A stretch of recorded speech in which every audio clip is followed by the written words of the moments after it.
Bertemu kembali. Seorang pendakwa selebriti yang sebelum ini direman 10 hari di Mahkamah Shah Alam berhubung dakwaan kes merogol direman sekali lagi di Mahkamah Magistrate Petaling Jaya pula siang tadi atas dakwaan sama. Tempoh reman terbaru itu adalah untuk 5 hari.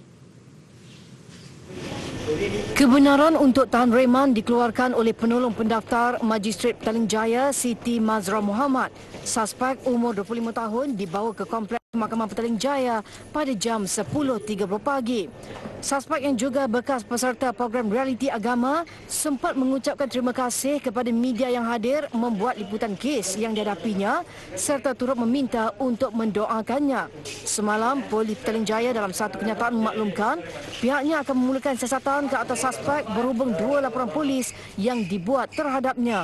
Mengikut kenyataan itu, satu daripada laporan berkenaan adalah atas dakwaan merogol dan satu lagi atas dakwaan cabul dan seks luar tabi'i. Kesungguhan Esa Hussein dalam menguruskan perbelanjaan demi mencapai cita-cita membeli rumah sendiri amat luar biasa. Lebih luar biasa lagi kerana Esa tiada penglihatan serta dibuang ibu bapa dan keluarga selepas dilahirkan.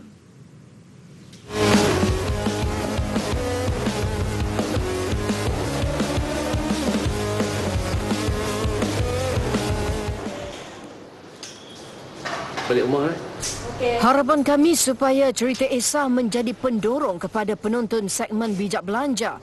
Esa, 43 tahun yang berasal dari Kelantan, dibesarkan di sebuah pusat anak yatim dan bersekolah di Sekolah Kebangsaan Pendidikan Khas Princess Elizabeth di Johor Bahru.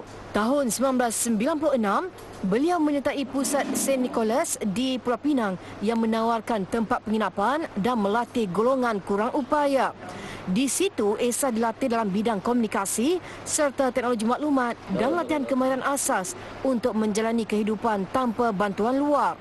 Setahun kemudian, Esa sudah memulakan kerjaya di sebuah kilang sebagai kaki tangan pemasaran. Kedudukan Esa semakin kukuh apabila beliau kini merupakan pegawai perkhidmatan pelanggan di sebuah taman tema terkemuka di Batu Feringgi. Menurut Esa, jurulatihnya di pusat St. Nicholas, Jaya Durasami bertanggungjawab menyemai impian supaya beliau memiliki rumah sendiri. Ini kerana pusat berkenaan mahu pelatihnya menjana pendapatan sendiri untuk berdikari agar ia boleh memberi peluang kepada yang lain bagi menghuni pusat berkenaan. Sejak itu, Esa memutuskan untuk menabung dan hidup berjimat. Sebelum tu, saya ni memang orang kata suka membazir lah. Kalau kata tengok orang beli apa, saya pun nak beli. Lepas tu ni Miss Jaya selalu dia pesan dekat saya, simpan you punya duit, dia kata. Nanti you boleh beli rumah. Okey, saya pun ikut nasihat dia. Katanya beliau hanya menggunakan allowance pekerja cacat sebanyak RM300 untuk perbelanjaan dan menyimpan gajinya dalam bank. Selain itu, Esa yang juga dikurniakan suara yang merdu menjana pendapatan sampingan dengan menyanyi dalam majlis hari lahir dan perkahwinan.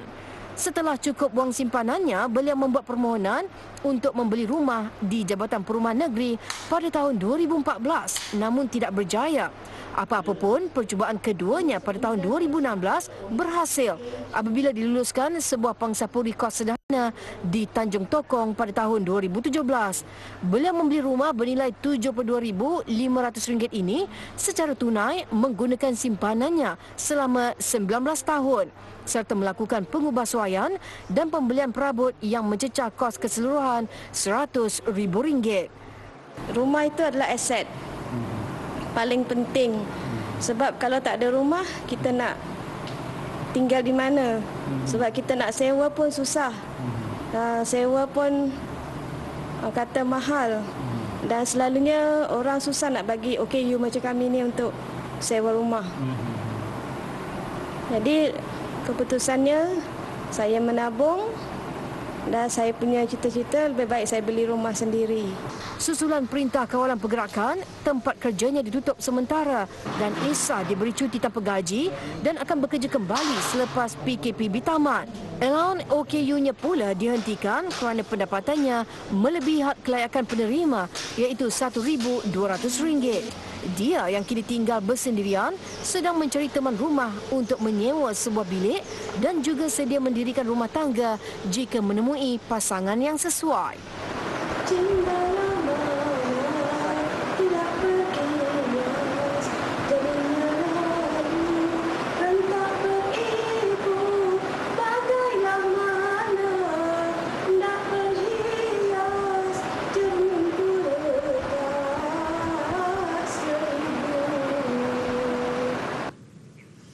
Baik, isu rantaian bekalan vaksin COVID-19 yang dialami syarikat farmaseutical Pfizer ketika ini tidak akan menjejaskan perolehan bekalan bagi Malaysia. Menteri Sains, Teknologi dan Inovasi Khairy Jamaluddin menegaskan sekiranya berlaku gangguan rantaian bekalan, kerajaan akan menapasti portfolio vaksin daripada pelbagai syarikat bagi memastikan bekalan mencukupi.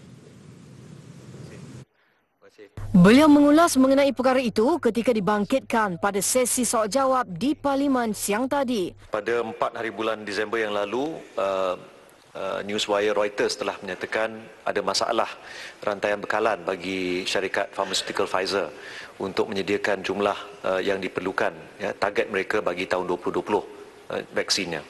Dan kita lihat di sini dalam perkiraan kerajaan, syarikat Pfizer akan menyediakan 20% ya, daripada keperluan. Apakah perancangan kerajaan sekiranya masalah rantaian bekalan Pfizer ini berlanjutan masuk ke tahun 2021 kesannya? Terima kasih Ahli Yang Berhormat. Saya pun sedia maklum tentang berita berkenaan dengan masalah bekalan rantaian syarikat farmaseutical Pfizer. Namun demikian, dalam laporan media yang sama menyatakan bahawa masalah tersebut hanya berkesan kepada bekalan untuk tahun 2020. Setahu saya, apa yang dimaklumkan kepada kita oleh syarikat Pfizer ini tidak memberi kesan kepada bekalan mereka untuk tahun depan. Berhubung kos tambahan yang mungkin terpaksa ditanggung selain peruntukan RM3 bilion, Khairy berkata setiap perjanjian dengan syarikat pengeluar vaksin akan mengambil kira kos seperti pengangkutan dan penyimpanan. Selaras trend semasa dan berikutan COVID-19, Perdana Menteri mahu supaya proses pendigitalan dalam kalangan peniaga turut dipermudahkan. Menurut Tan Sri Muhyiddin Yassin, beliau yakin melalui kaedah itu, perusahaan kecil dan sederhana PKS berpotensi untuk berkembang dengan lebih pesat. Ini termasuk usaha memperkasa agenda pendigitalan yang merupakan salah satu daripada teras dalam wawasan kemakmuran bersama 2030. Justru proses digitalisasi ini akan terus dipergiat dan tumpuan juga diberikan kepada pembangunan ekonomi digital bagi merancakkan pertumbuhan ekonomi negara pasca COVID-19. Sebagai contoh, Tan Sri Muhyiddin berkata demikian ketika melancarkan portal Malaysia Biz secara maya di laman Facebook Unit Pemodenan Tadbiran dan Perancangan Pengurusan Malaysia Mampu. Menurut Tan Sri Muhyiddin, ini selaras sasaran 40% oleh kerajaan ke atas pendigitalan penyampaian perkhidmatan end-to-end atau E2E menjelang akhir tahun ini berbanding 20.2% tahun lalu.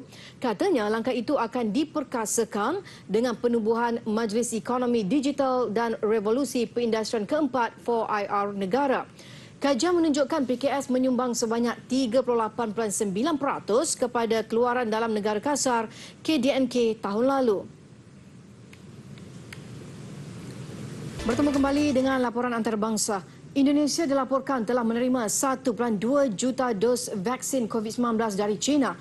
Vaksin berkenaan telah diuji sepenuhnya untuk digunakan dan ia tiba di Jakarta malam semalam. Presiden Indonesia Joko Widodo berkata, Indonesia akan menerima 1.8 juta dos lagi vaksin pada awal Januari 2021 bagi menambah vaksin sedia ada.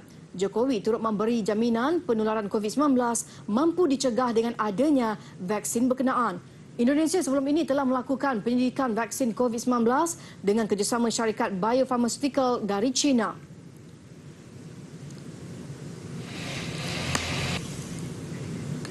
Kira-kira 60 keluarga terpaksa berpindah selepas wilayah Emilia-Romagna di Itali dilanda banjir akibat hujan lebat berterusan. Tanah runtuh turut berlaku di beberapa kawasan.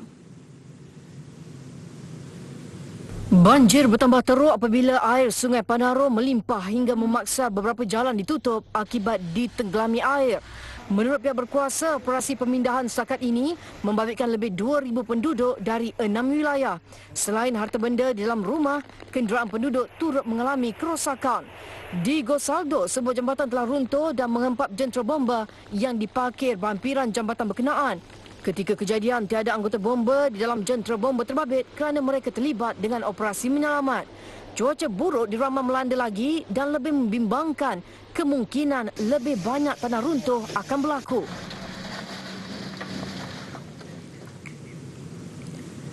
Jutaan telur udang yang terdampar di Tasik Utah Amerika Syarikat dilihat seperti tumpahan minyak.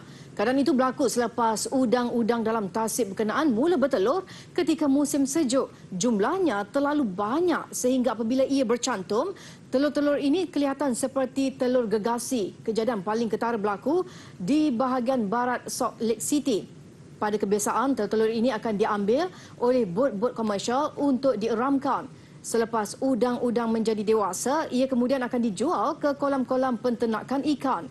Mengikut laporan, setiap tahun jutaan ekor burung turut mengambil kesempatan daripada udang di Tasik Utah.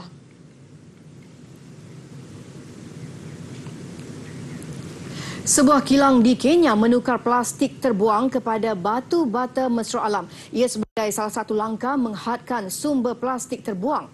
Proses bermula melalui pengasingan plastik terbuang khususnya di kawasan-kawasan pembuangan sampah. Langkah ini dimulakan oleh 4 jurutera di Nairobi, ibu kota Kenya. Antara yang digunakan ialah plastik pembungkus minyak masak serta penutup botol. Hasil inisiatif mereka, syarikat Joint Makers mengeluarkan sehingga 1,500 batu bata sehari. Setiap batu bata ukuran 1 meter persegi dijual antara 1,200 hingga 1,500 shilling Kenya atau kira-kira 40 hingga 52 ringgit.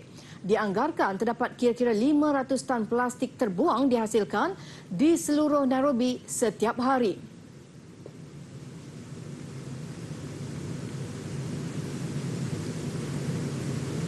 Kebakaran hutan di Timur Australia yang masih belum mampu dipadamkan sepenuhnya turut memberi ancaman kepada haiwan yang terkenal di negara itu iaitu koala. Dalam operasi menyelamat, 14 ekor koala telah dibawa keluar dari lokasi kebakaran dan diberikan rawatan. Visualnya menjadi penutup berita TV9 malam ini. Saya Hadin Hussein. Assalamualaikum. Kita jumpa lagi.